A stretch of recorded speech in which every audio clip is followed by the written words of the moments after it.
ಬಸನಗೌಡ ಯತ್ನಾಳ್ ಹೊಸ ಪಕ್ಷ ಕಟ್ತಾರೆ ಭಾಳ ಒಳ್ಳೇದಾಯ್ತಲ್ಲ. ಈಗ ಅವರೆಲ್ಲ ಹಿರಿಯ ಸೀನಿಯರ್ ಲೀಡರ್ ಕೇಂದ್ರ ಸಚಿವರಾಗಿ ಕೆಲಸ ಮಾಡಿರ್ತಕ್ಕಂಥವ್ರು, ಆ ಪಕ್ಷದಲ್ಲಿ ಹಿಂದುತ್ವದಲ್ಲಿ ಭಾಳ ನಂಬಿಕೆ ಇಟ್ಕೊಂಡಿರ್ತಕ್ಕಂಥವ್ರು.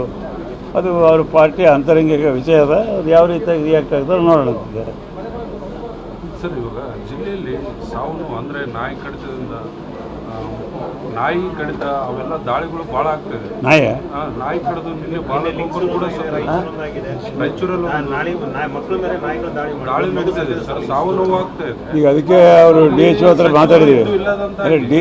ಅದು DHO ಅಲ್ಲಿಂದ ಮಾತಾಡಿದ್ವಿ. ಬೇರೆ ಕಡೆ ಏನು ಮಾಡಿದ್ರಿ, ಬ್ಯಾಂಗ್ಳೂರಿನಲ್ಲಿ ಸಮಸ್ಯೆ ಇತ್ತು, ಎಲ್ಲ ಮಾಧ್ಯಮಗಳು ಬಂತು.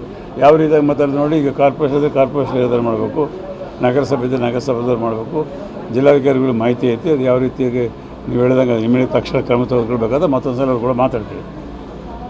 ಸರ್, ಜಿಲ್ಲೆಯಲ್ಲಿ ಮರಳುಗಾರಿಕೆಗೆ ಹೊಸದಾಗಿ 60 ಮರಳು ಯಾವುದು ಹಾಂ ನೋಡಿ, ನಾನು ನಿನ್ನೆ ಜಿಲ್ಲಾಧಿಕಾರಿಗಳ ಹತ್ರ ಮಾತಾಡಿದೆ. ಯಾಕಂದರೆ ನಿನ್ನೆ ನಮ್ಮ ಮಾನವೀಯ ಮೇಲವ್ರನ್ನ ಹೇಳಿದ್ರು, ಗೌರ್ಮೆಂಟ್ ಕೆಲಸಗಳಿಗೆ ಲಾಸ್ಟ್ 1 ಮಂತ್ 1.5 ಮಾಸದಿಂದ ಸಿಗ್ತಾ ಇಲ್ಲ.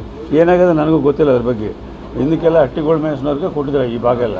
ಈಗ ಅವ್ರದ್ದು ಇದಾಗ್ಯದ. ಮತ್ತು ನಾವು ಕರೆದು 65 ಬ್ಲಾಕು ಸಿಂಧನೂರು, ಮಾನ್ವಿ, ರಾಯಚೂರಿನಲ್ಲಿ ಐಡೆಂಟಿಫೈ ಮಾಡಿದ್ವಿ.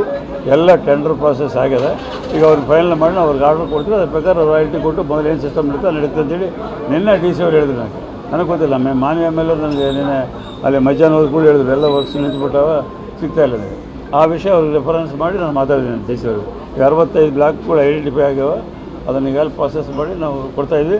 ಅಂದರೆ PWD ಅವ್ರು ಏನೋ ಇಂಟ್ರೆಸ್ಟ್ ಇದ್ದರೆ PWD ಕೊಡ್ತೀವಿ, ಗೌರ್ಮೆಂಟ್ಗೆಲ್ಲ ಅವ್ರು ಕೊಡ್ಬೋದು ಅಂತ ಮಾತೊಂದು ಸಹಿತ ಅವ್ರು ಹೇಳಿದ್ದಾರೆ.